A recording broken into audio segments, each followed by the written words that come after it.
Hi there, welcome to another video from the Vickers MG Collection and Research Association.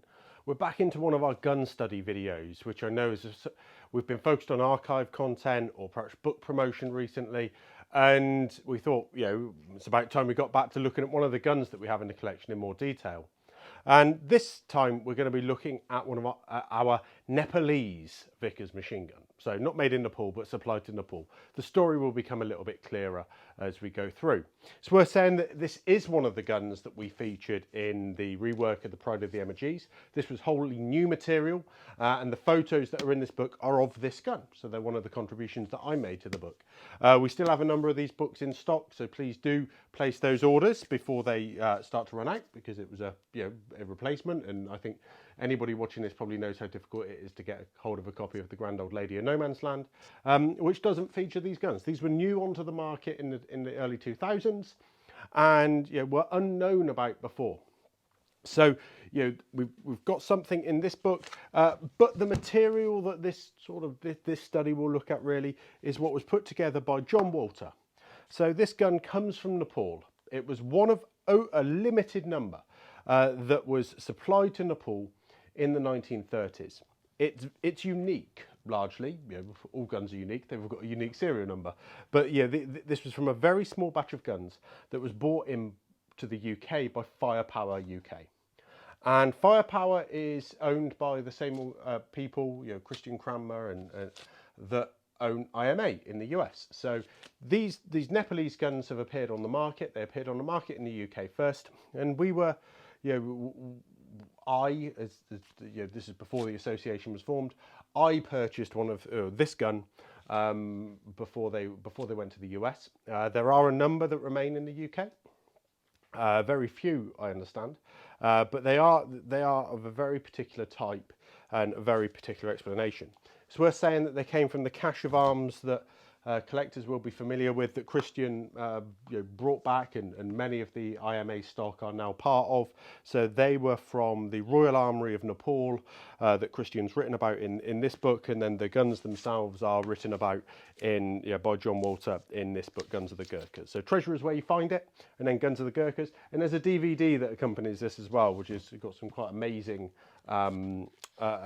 sort of amazing footage. The Vickers doesn't really feature in this, I don't think, in the Guns of the Gurkhas book, but it does explain. I think the tripods do, because the tripods, it's worth saying, are in completely different condition to the guns themselves. There we go. So this is the tripods that exists within within that, because the tripods were outside, and we find that in collecting. The tripods and the guns are rarely matched. In this case, they're matched. We know that, but they're certainly rarely kept together, because tripods don't need to go in an armoury. They're not a weapon. So they're so often unloved, and we've certainly kept this tripod. It probably needs a bit more love now, but for the last nearly 20 years we've kept it in the condition it came in. It needs a bit of a wipe over, just to be able to tell that story of how tripods don't generally appear in the same condition that the guns do. The gun's in brilliant condition, but the tripod is not. So Treasure is where you find it explains the whole cache, the whole sort of arms cache, whereas Guns of the Gurkhas explains a bit more about the weapons that were found. And there is a section on the Vickers in here, but also the Lewis. So if you're familiar with the Lewis guns that are on the market, certainly those in the UK, the majority of those came from Nepal, and certainly the Vickers does as well. And this is Vickers. It's worth saying this is Vickers N4, N for Nepal, and it's number 4. And I often get asked, why didn't I choose N1? It looks like I could have chosen any of them. They were, I was possibly one of the first to purchase, but I chose N4. The reason being is it was not, it looked to have the majority of matched parts. So one of the pieces of information that was provided to purchasers was a table of parts. We'll put this up on the screen as well, a table of parts to see which were matched. And N4 had the majority of the matched parts, with the exception of the sight bracket clamp is marked number 58 randomly. It's matched all numbers 4 on the majority of the parts, and the tripod head is number N104, so 104, and the tripod's maker's plate is marked number 4 as well. So it was the most matching that I could see. The majority of others do match very nicely, but it was the most matching, and it was the first of the cheaper batch in a way.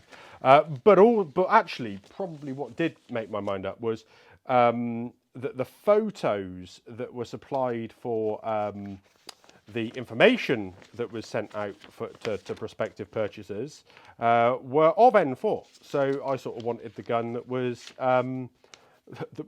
sort of documented, really. Now, having spoken to Christian and John, after I'd purchased it, turns out that that was just the one that was the top of the pile. They didn't choose it for any particular reason. It was the one that was the top of the pile, but I quite like the fact that I've got the one that's, or now the association has the one that's not only documented in the additional paperwork, but in detail, but also in the book that was produced as well. So the photos that are in here are of N4. And it's that gun that now appears in Pride of the MGs in this one. So sometimes you get too much of a study of a single gun, I know, but that's this one anyway. It's worth the background to the gun now. So, and I'll just quote directly because it's easiest to do so. So the Nepalese wanted the guns, but the British and Indian governments were unwilling to be seen as warmongers. So, warmongers while simultaneously promoting the peaceable ideals of the League of Nations. A chap called Rameshwarlal Bajaj, who offered the Nepalese some Vickers guns that were allegedly lying in stock in Belgium since the time of the Great War, said to be unused and serviceable, in charge of the Liège gunsmith wholesaler Edgar Grimard. He's an Indian national, Bajaj, a shadowy figure whom the British had had under surveillance since 1925. So this is 1935. He'd been based in Dublin since the Irish Free State had broken away from British control in 1922 and was regarded in London with the utmost suspicion.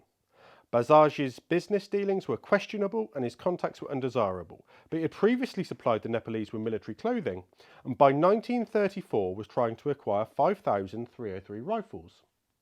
A deal was struck for 36 Vickers guns, but the Nepalese then had second thoughts, reducing the quantity by half. The guns would be acceptable only if passed as fit for service by British military inspectors.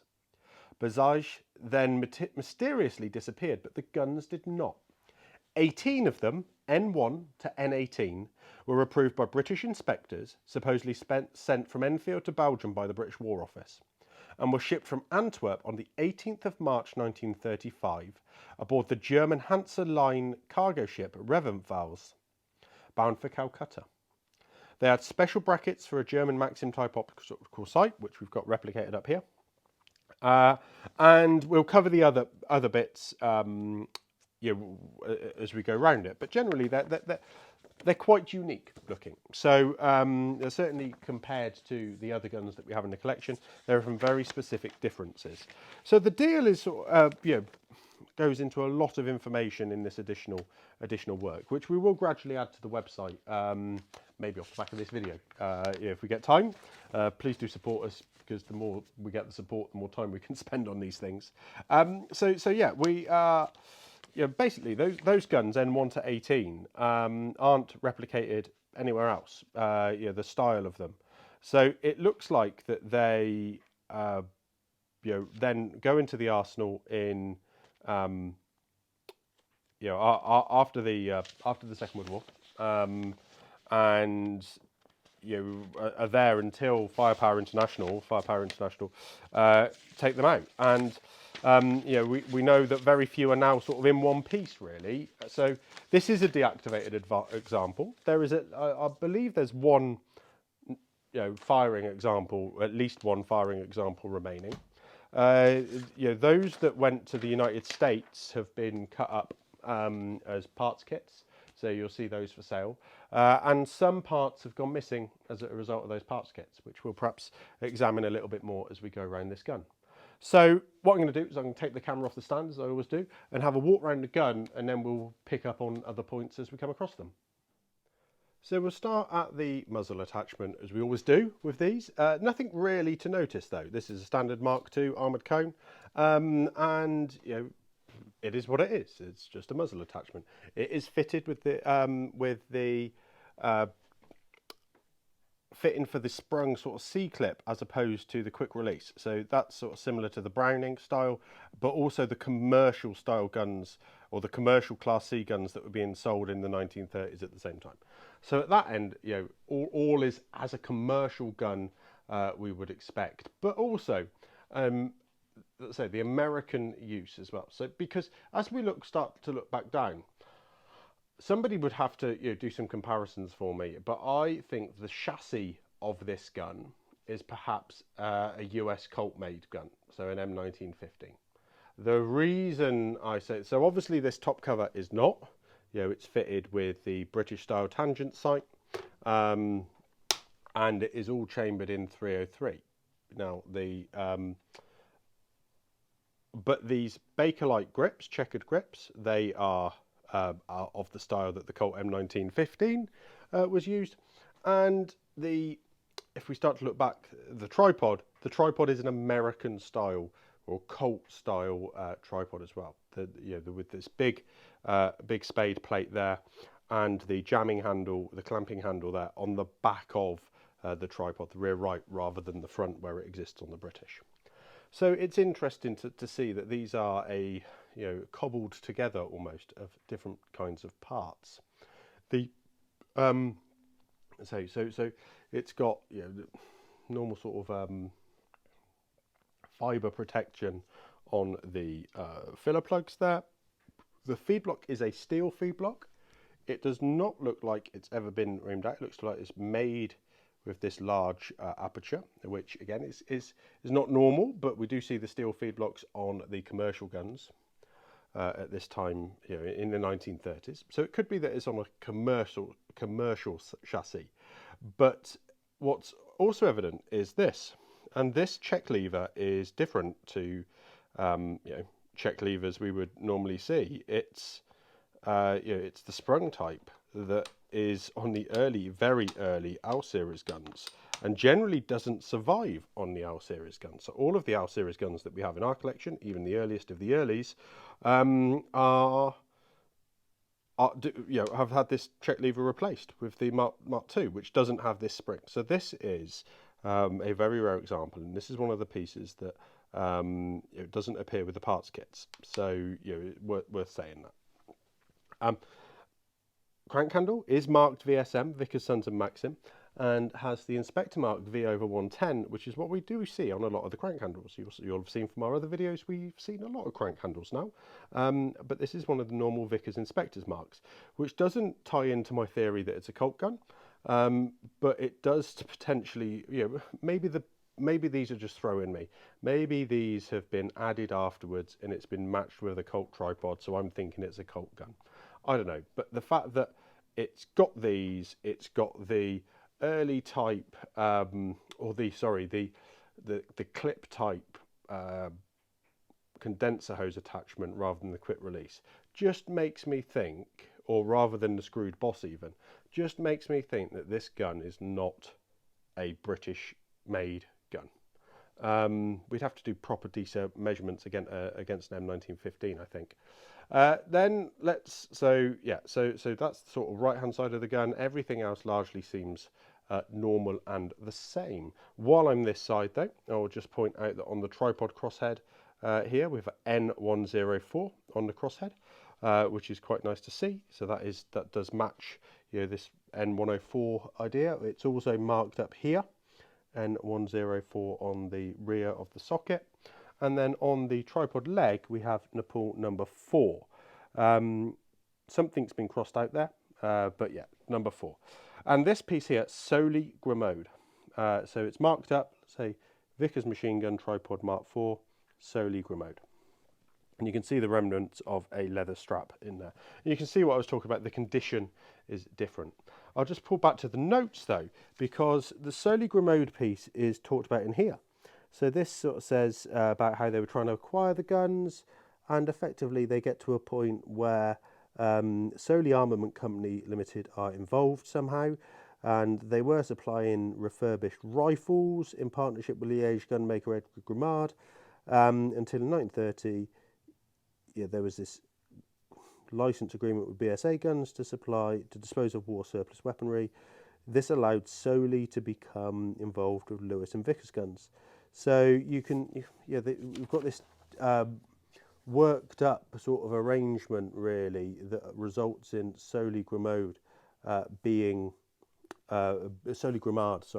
involved. And yeah, Solely Armaments Company is something that appears in a few different documents. We're saying that this is not a normal direction dial pointer either. If we look at this one down here that we have a normal mark for, you can see how it's sprung and it's sort of less crude. That's quite crude. The one up here, I can't pick that one up and put it next to it, so you'll have to maybe a side by side if I do that. Yeah, so there we go. Quite interesting to see that difference. Yeah, steel feed block. Let's turn the gun around. Ooh. And I just went to put my hand there to undo the jamming handle, but it's not. It's on the back because it's in the wrong place. We're going to turn it towards me, and we can then see on the other side, nothing of note really to talk about there. We get back to here, nothing, and then suddenly this adapter hit in here. So screwed in 3 places there, and then screwed in 3 places on the side of the gun, and then it comes out here, and I think that's jammed in. Yep, just try and undo that. We have the there we go. We have the dovetail for the we've put a ZF-12. It could be any of the optical sights that or indirect sights actually that are in place at the time, because they were all working off this standard fitting here. This is just a ZF-12 that we picked up completely separately. We're not Maxim collectors, we're not German Maxim collectors particularly. So yeah, we picked up this quite cheaply and then had the piece below made by one of our members. Thank you to him, because I'm sure I get to see this at some point. And it's actually that piece that's really been stopping us doing the video for a while. So yeah, it's good to have that. It's good if I can use it. There we go. So that goes in there and then locks in place like that. So that's quite different. And it's the only real significant difference that we've got on the gun. There's nothing else on this side. We've got chains missing and stuff that we need to rework potentially. It's obviously just a couple of clips that are missing in there. This is quite badly burred, hence why it's not in all the way. We're saying that the direction dial that's on top here is a standard Mark II, and I think it's a Negretti and Zambra, which is a British, let's see if I can get it round, wait a minute, so we can see the markings. We can't see the markings. Oh yeah, we can. 1929. 1929 inspector's mark or something, or J29 June, July, whatever. But U in a diamond there. I can't quite remember what that is. I'd have to look that up. But yeah, so it's just a standard Mark II direction dial that's been put on there. Let's see if there's anything of note inside. Pretty sure there isn't. I think this one's quite mucky because we've never really had it apart. It is looking sort of relatively clean, but you can see the VSM parts on there as well. So yeah, again, they sort of match a VSM matches the concept that it was a commercial gun. Although by 1935 we'd really see those marked up as VA limited rather than VSM. We've got some more little markings in there. I can't quite read what that is. No, that's a C/VSM, so that is Crayford. Yeah, that's Slee, if I'm reading that rightly. Yeah, C/VSM. Now we see that on some other parts. So that's a Crayford made gun, post-war Crayford made, or certainly Crayford made top cover post-war. So that's nice. And you see this little bit of lightning in here as well, which is good. We've got the Mark II star, I think it's Mark II star tangent sight slide on there. What's the markings underneath that? Underneath that we have just a standard VSM 303 number 2 Mark 1, so that's to be expected. And then if we take, let's say, I don't know how open this goes, take that out, oh, there we go, and you can just see the deactivation work on there as well. And the barrel that's in there is N4 stamped and it's Mark II 18 on there as well, so it's a 1918 barrel originally, which is quite nice to see. So yeah, it's welded in at the moment. That might change one day, we'll see. As we're licensed to do so, we might take advantage of that. And then we've got our N4 on the steel feed block there, but there's also, what have we got there? 354U, so a spare part there. So yeah, these have come together quite interestingly. There's lots of different parts. Pretty sure nobody's just been round up with a stamp and put 4 on and come up with this great story. Yeah, absolutely sure. There's too many names involved for it to be like that. So yeah, so it's interesting to see how this gun comes together, and I don't think there's really anything much more I can tell you. It's a really interesting story. I've sort of stuttered and stopped a little bit a few times. I don't think there's, oh, let me just have a look. One last place where I like to look for markings is underneath. Sometimes we get markings underneath, and I can't really see